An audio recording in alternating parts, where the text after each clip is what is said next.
여러분, 한 번만 떠올려 보세요. 살면서 누군가에게 들었던 말 중에 지금도 가슴 어딘가에 박혀 있는 말이 있으신가요? 좋은 말일 수도 있고, 아직도 아픈 말일 수도 있습니다. 그런데 이상하지 않으신가요? 우리는 어제 점심 메뉴도 잘 기억 못하면서 10년 전, 20년 전에 누군가가 내뱉은 그 한마디는 선명하게 기억합니다. 왜 그럴까요?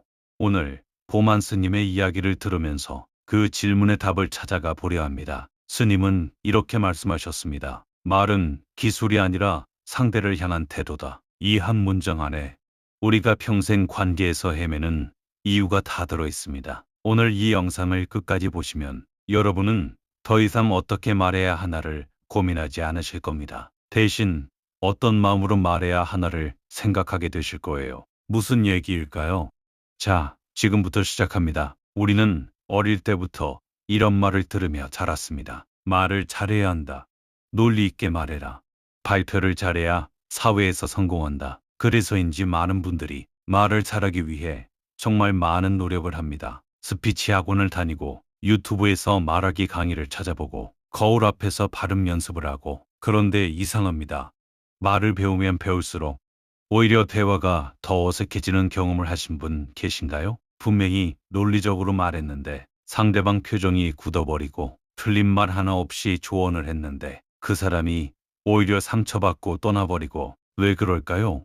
보만 스님은 그 이유를 이렇게 설명하십니다. 사람들은 말의 내용보다 말의 온도를 먼저 느낍니다. 온도, 뜨거운 말, 차가운 말. 우리는 상대가 무슨 말을 했는지보다 그 말이 얼마나 따뜻했는지 혹은 얼마나 차가웠는지를 몸으로 먼저 기억합니다. 뇌과학적으로도 이건 사실입니다. 인간의 뇌는 정보보다 감정을 먼저 처리합니다. 차가운 말 앞에서 인간의 뇌는 내용을 받아들이기 전에 먼저 방어벽을 칩니다. 그러니까 아무리 옳은 말을 해도 온도가 차가우면 상대방 귀에 들어가지 않는 겁니다. 여러분이 답답하셨던 이유가 여기 있습니다. 내가 틀린 말을 한 것도 아닌데 왜 저 사람은 내 말을 안 받아들이지? 틀리지 않으셨습니다. 다만 차가웠던 겁니다. 듣는다는 것의 진짜 의미. 보만 스님은 말하기 이전에 먼저 듣기에 대해 이야기합니다. 불교에는 문임이 있습니다. 들을부터 지혜야. 들음으로써 얻는 지혜. 그냥 듣는 것이 아닙니다. 귀를 열고 마음을 열고 판단을 내려놓고 듣는 것. 스님은 이렇게 말씀하십니다. 진짜 듣는다는 것은 내가 하고 싶은 말을 잠깐 내려놓는 것입니다. 우리는 보통 어떻게 하죠? 누군가 말을 시작하면 우리는 그 말을 들으면서 동시에 내가 뭐라고 대답할까? 를 준비합니다. 상대방이 아직 말하는 중인데 속으로는 이미 반박문을 작성하고 있어요. 이건 듣는 것이 아닙니다. 기다리는 것입니다. 문해에 듣기에는 세 가지가 있습니다. 첫째, 끼어들지 않는다. 상대방의 말이 채 끝나기도 전에 아, 나도 그런 적 있어 하면서 내 이야기로 넘어가는 순간 그 사람은 혼자가 됩니다. 둘째, 판단하지 않는다. 그게 왜 힘들어? 나는 더 힘들었는데 그 정도면 괜찮은 거야. 이 말들이 얼마나 무서운지 아시나요? 힘들다고 말을 꺼낸 사람에게 내 힘듦은 힘듦이 아니야 선고하는 겁니다. 셋째, 끝까지 받아준다. 다 들어줍니다. 결론 내주려 하지 않고 해결책 제시하려 하지 않고 그냥 끝까지. 사실 이 세 가지는 기술이 아닙니다. 이건 존중입니다. 당신의 이야기가 나에게 중요합니다. 당신이 나에게 중요합니다. 그 마음이 있어야만 가능한 것들이에요. 시니어 세대분들이 자주 하시는 말씀이 있습니다. 요즘 사람들은 말을 안 들어. 맞습니다. 정확히 맞습니다. 우리는 점점 더 말은 많이 하면서 듣는 시간은 점점 줄이고 있습니다. SNS가 그렇게 만들었고 빠른 사회가 그렇게 훈련시켰습니다. 하지만 그렇기 때문에 제대로 들어주는 사람이 더욱 귀해졌습니다. 보만 스님의 말씀처럼 듣는 것이 곧 수행이고 듣는 것이 곧 사랑입니다. 내가 혼내면 너는 안아줘야지. 지금부터 보만 스님께서 직접 들려주신 이야기를 전해드리겠습니다. 스님이 아직 수행 중이던 시절의 일입니다. 어느 날 스님은 같은 사찰에서 공부하던 동생 스님이 잘못된 행동을 하는 것을 보셨습니다. 그냥 넘길 수 없었습니다. 수행자로서, 형으로서, 먼저 길을 걸어온 사람으로서. 그래서 동생 스님을 앉혀놓고 진심으로 그러나 엄하게 꾸짖었습니다. 틀린 말이 아니었습니다. 다 맞는 말이었습니다. 그런데 그 이후 동생 스님의 표정이 밝지 않았습니다. 말은 다 맞았는데 관계가 어색해진 겁니다. 그 모습을 지켜보신 스승 스님이 보만 스님을 조용히 부르셨습니다. 그리고 이 한마디를 하셨습니다. 내가 혼내면 너는 안아줘야지. 보만 스님은 그 순간을 이렇게 회상하십니다. 그 말을 듣는 순간 머리를 망치로 맞은 것 같았다고. 저는 다 맞는 말을 했습니다. 틀린 내용이 하나도 없었습니다. 그런데 저는 혼내는 역할만 했고 안아주는 역할은 아무도 하지 않았습니다. 그 동생 스님은 혼나야 할 행동을 했고 혼났습니다. 그런데 그와 동시에 아팠습니다. 상처받았습니다.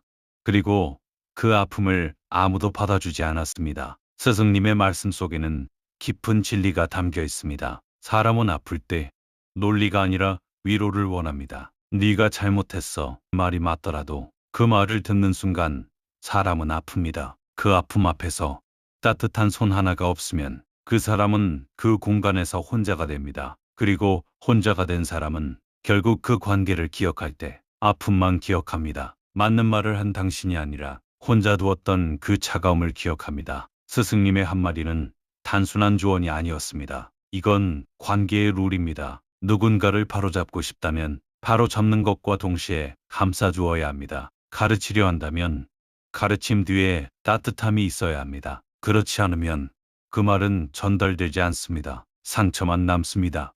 자, 여기서 한 가지 질문을 드리겠습니다. 여러분 주변에 이런 분이 계신가요?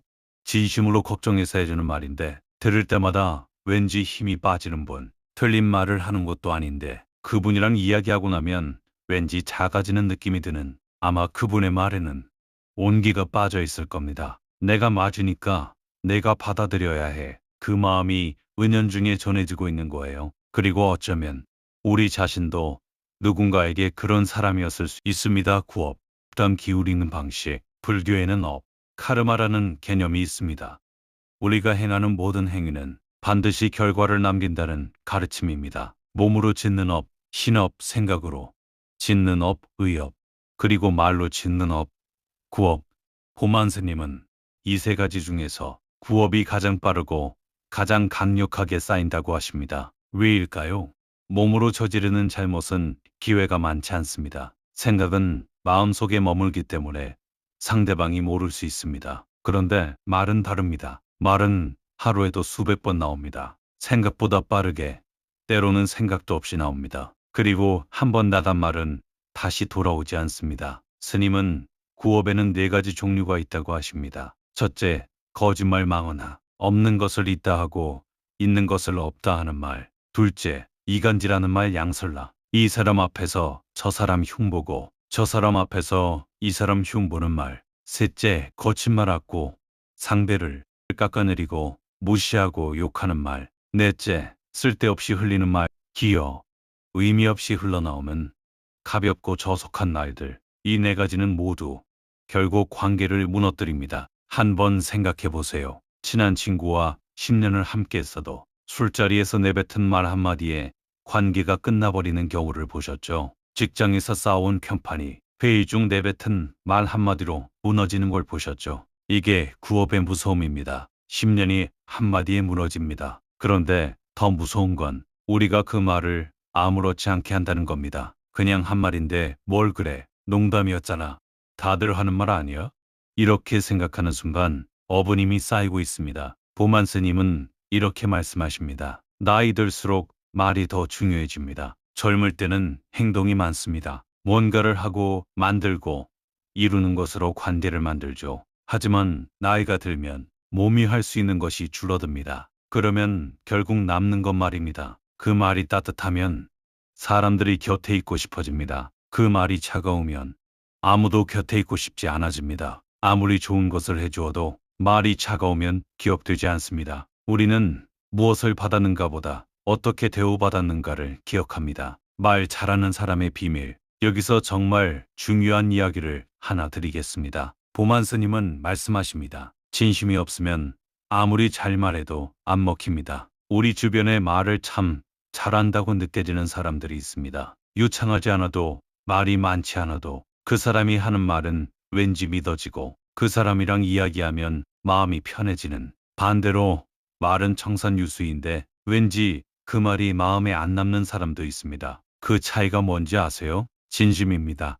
사람의 마음은 정교한 레이더입니다. 말의 내용보다 먼저 말 뒤에 있는 마음을 감지합니다. 이 사람이 진짜 나를 위해서 이 말을 하고 있나? 아니면 자기 불편함을 해소하려고 이 말을 하는 건가? 우리는 그걸 압니다. 직관적으로. 스님이 들려주신 또 다른 이야기입니다. 어떤 부모님이 자녀에게 매일 이렇게 말합니다. 공부해라. 왜 그 모양이야? 내 친구는 잘하던데. 그 말들이 다 틀린 말인가요? 아마 다 맞는 말일 수 있습니다. 공부는 해야 하고 더 잘할 수 있고 친구가 잘하는 것도 사실이고, 그런데 그 자녀는 어떻게 느낄까요? 나는 부족하다. 나는 부모님을 실망시키는 존재다. 나는 사랑받지 못하고 있다. 다 맞는 말인데 왜 이런 결과가 나올까요? 그 말들 뒤에 따뜻함이 없었기 때문입니다. 나는 내가 잘 되었으면 한다. 나는 내가 걱정된다. 나는 너를 사랑한다. 이 마음이 느껴지지 않으면 아무리 맞는 말도 상처가 됩니다. 보만스님은 이렇게 정리해 주십니다. 말 잘하는 사람의 진짜 비밀은 이겁니다. 말하기 전에 먼저 마음을 내놓는 것. 나는 지금 이 사람을 위해 말하고 있는가? 아니면 나를 위해 말하고 있는가? 이 질문 하나만 말하기 전에 던져도 우리의 말은 달라집니다. 마지막 통화. 지금부터 드리는 이야기는 어쩌면 여러분 중 누군가의 이야기일 수 있습니다. 한 40대 직장인의 이야기입니다. 아버지와의 관계가 늘 불편했습니다. 어릴 때부터 무뚝뚝하고 엄격했던 아버지. 칭찬보다는 지적이 많았고 따뜻함보다는 원칙이 앞섰던 분. 그래서인지 자식들도 모두 성인이 되면서 아버지와의 통화가 줄었습니다. 1년에 한두 번, 명절에 만나는 게 전부였고 전화를 해도 대화가 5분을 넘기지 못했습니다. 어느 날 저녁 그에게 아버지에게서 전화가 왔습니다. 퇴근하고 지친 상태였습니다. 밀린 업무가 머릿속에 가득했습니다. 아버지의 목소리는 평소보다 작고 느렸습니다. 뭔가 말하고 싶은 게 있어 보였습니다. 그런데 그는 기다리지 않았습니다. 아버지, 저 지금 좀 바빠요. 나중에 통화해요. 그게 마지막이었습니다. 아버지는 그로부터 사흘 뒤 병원에서 갑작스럽게 돌아가셨습니다. 그는 이후 오랫동안 이 질문을 안고 살았습니다. 그날 아버지가 하고 싶었던 말이 뭐였을까? 아버지도 어쩌면 평생 차갑게만 말한 것이 미안했을 수 있습니다. 어쩌면 그 전화는 처음으로 따뜻하게 말하려는 시도였을 수 있습니다. 그러나 그 기회는 다시 오지 않았습니다. 보만스님은 이렇게 말씀하십니다. 우리는 늘 나중에 말하려 합니다. 그런데 나중은 오지 않을 수 있습니다. 하고 싶은 말이 있다면 지금 하십시오. 따뜻하게 말하고 싶다면 지금 하십시오. 사과하고 싶다면 지금 하십시오. 사랑한다고 말하고 싶다면 지금 하십시오.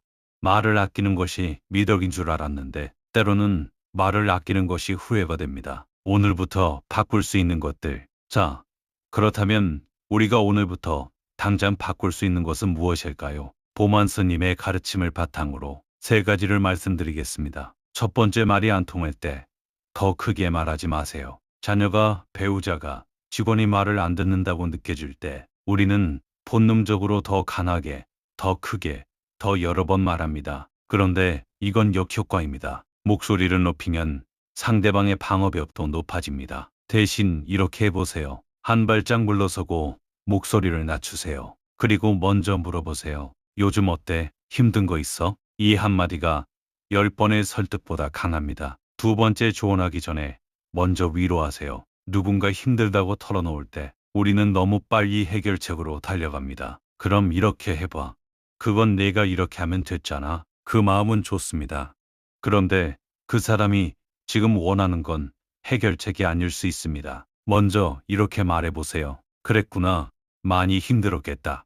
이 말 한마디가 상대방의 마음 문을 엽니다. 그 이후에 하는 조언은 비로소 들어갑니다. 세 번째, 가족일수록 더 예의 있게 말하세요. 이상하게도 우리는 가장 가까운 사람에게 가장 무례하게 말합니다. 밖에서는 죄송합니다, 감사합니다를 잘 쓰면서 집에 오면 그냥 명령조로 말하거나 통보하거나 무시합니다. 가깝다는 건 막 대해도 된다는 뜻이 아닙니다. 오히려 가장 소중하기 때문에 가장 정성껏 말해야 합니다. 오늘 집에 돌아가서 가족에게 이렇게 한번 말해보세요. 오늘 하루 어땠어?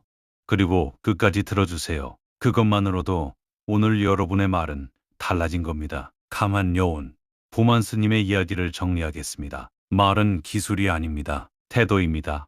어떻게 말하느냐가 아니라 어떤 마음으로 말하느냐가 전부입니다. 우리는 말을 잘하려고 너무 많이 노력했습니다. 그런데 진짜 필요한 건 마음을 따뜻하게 하는 것이었습니다. 사람은 말 때문에 떠나는 것이 아닙니다. 말의 온도 때문에 떠납니다. 아무리 맞는 말도 차갑게 전달되면 상처가 됩니다. 아무리 불완전한 말도 따뜻하게 전달되면 위로가 됩니다. 오늘 이 영상을 보신 여러분께 딱 한 가지만 부탁드리겠습니다. 오늘 하루 한 사람에게만이라도 조금 더 따뜻하게 말해보세요. 더 잘 말하려고 하지 않아도 됩니다. 더 논리적으로 말하지 않아도 됩니다. 그냥 조금 더 따뜻하게. 보만 스님의 마지막 말씀으로 오늘 영상을 마칩니다. 말은 입에서 나오지만 결국 상대의 마음에 남는 건 나의 마음의 온도입니다. 그러니 당신의 말이 누군가의 마음에 어떻게 남을지를 늘 생각하며 사십시오. 오늘 다른 이에게